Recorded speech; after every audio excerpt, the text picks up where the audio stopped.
Bad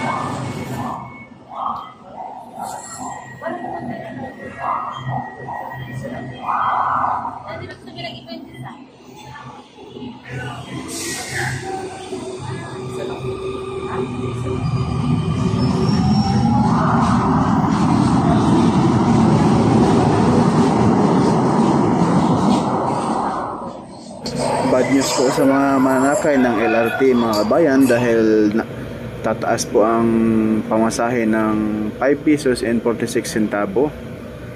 Halos lahat na po nagmahalan, mahal pa ang bigas.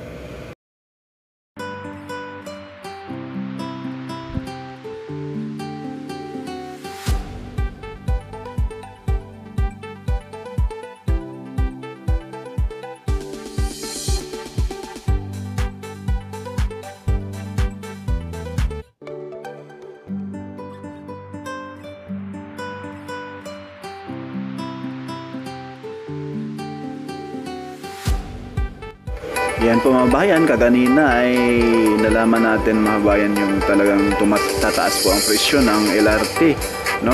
Ng singil halos 6 na piso. Pero ang malaking good news po nito mga bayan, ayan na po yung release.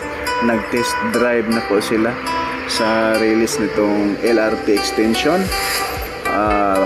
LRT1 Paranaque extension mga bayan. Mula Baclaran hanggang Dr. Santos Paranaque.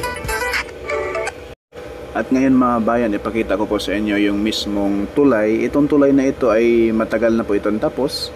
At ito po ay patawid sa mismong nakaabang na po ito sa gagawing Zapote Station at Depo, no? Kung saan po ay nakaabang na po itong Depo na ito mga bayan. Ang problema lang po, mula doon sa C5 sa may SM Sukat mga kabayan, lampas konti at papunta na po rito sa area na ito ay yung may mga lupain dyan na matatamaan sa paglagay ng extension papunta rito sa Niog Cavite ay ayaw pa pumayag.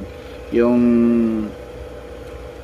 nasa kapangyarihan man sana ang may-ari dyan mga kabayan, ayaw niyang pumayag na hindi pa siguro sila magkasundo sa management ng LRMC, no?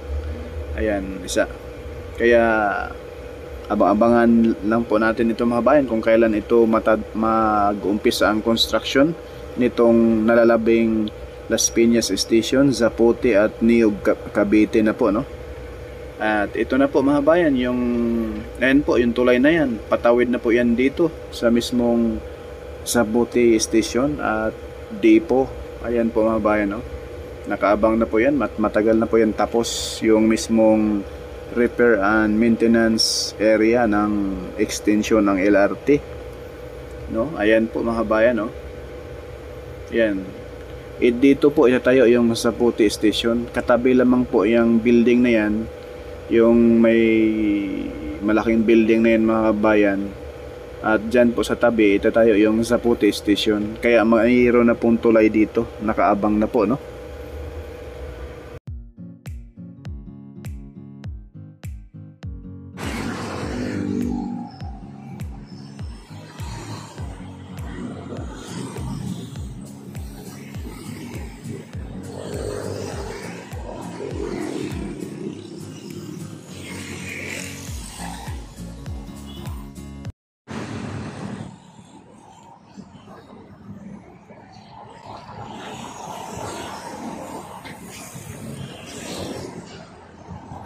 Ninoy Aquino Station po mga bayan ay patapos na po yung bubong.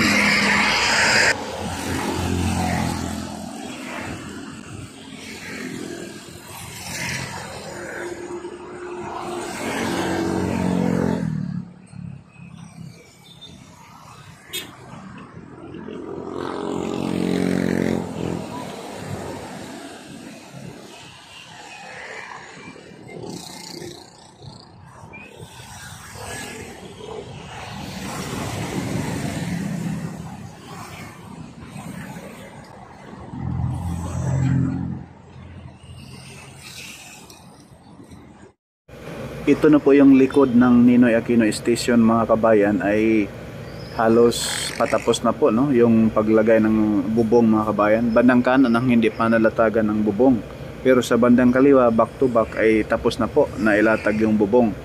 Konting kimbot na lang, mga kabayan, ay ito po ay handa na po sa opening nito sa 2024. Ilang buwan na lang, mga kabayan, magbubukas na po itong 5 station mula Baclaran, Mia Station, Redemptorist Station at Ninoy Aquino Station at Dr. E. Santos Station. Tatawagin na lamang po natin ito, mga kabayan, ng LRT1 Paranaque Extension.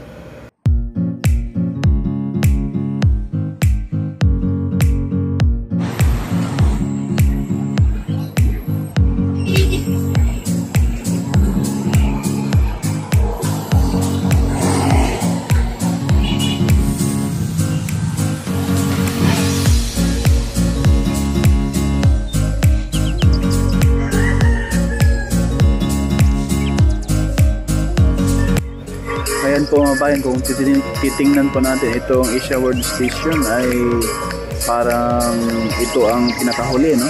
Dahil malaki po itong trabaho. Last update natin, halos ganito lang din po, mga kabayan, ang wala pong bubong pa na ilagay, no? Hindi gaya sa ibang station na halos patapos na po yung mga bubong na ilatag.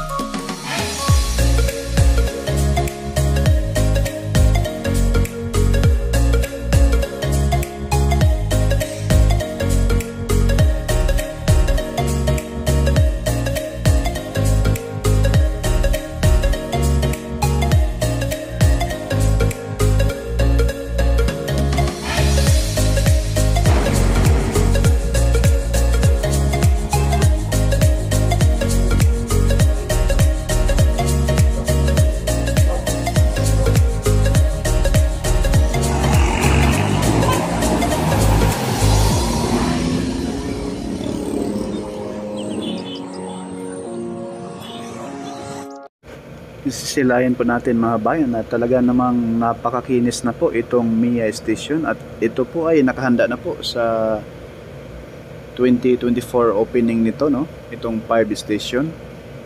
Ayan po, mga bayan, napakaganda na, nakahanda na po ito.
Itong Redemptorist Station, mga bayan, at Mia Station halos magkasabay lang pong tapos na, no?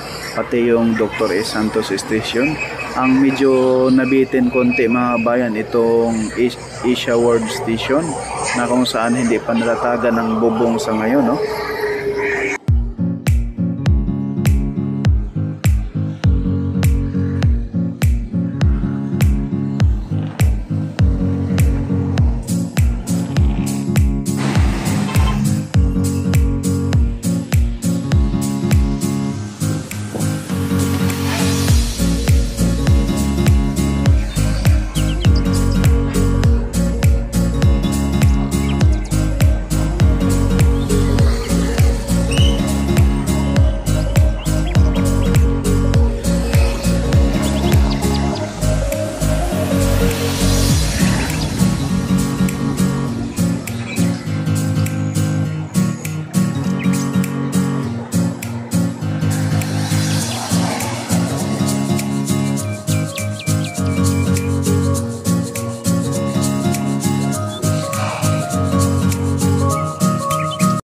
Inisisilahin po natin mga kabayan na konting finishing touch na lang po ang kulang nito. Ito po ay ready na po sa 2024 opening, no?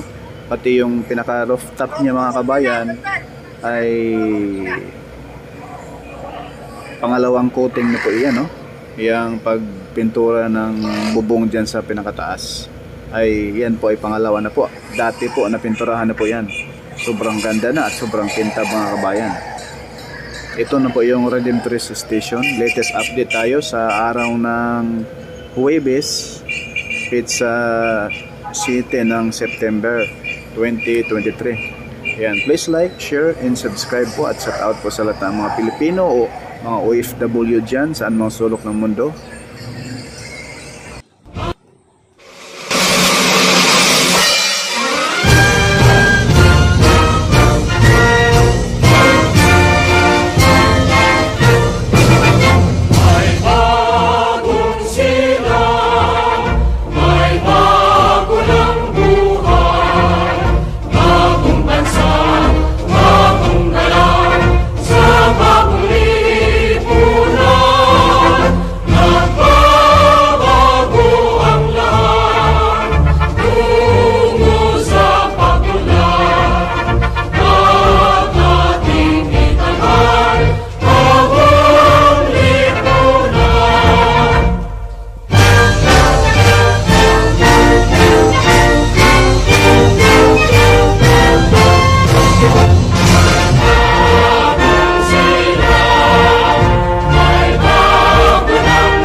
Yan, ito na po yung mismong mga kabayan, footbridge na patawid na konekta sa Baclaran Church at itong mismong Redemptorist Station mga kabayan na kung saan ay nakahanda na rin po ito sa opening sa darating na 2024. Ayan po mga kabayan, ay kitang-kita natin na sobrang ganda na po.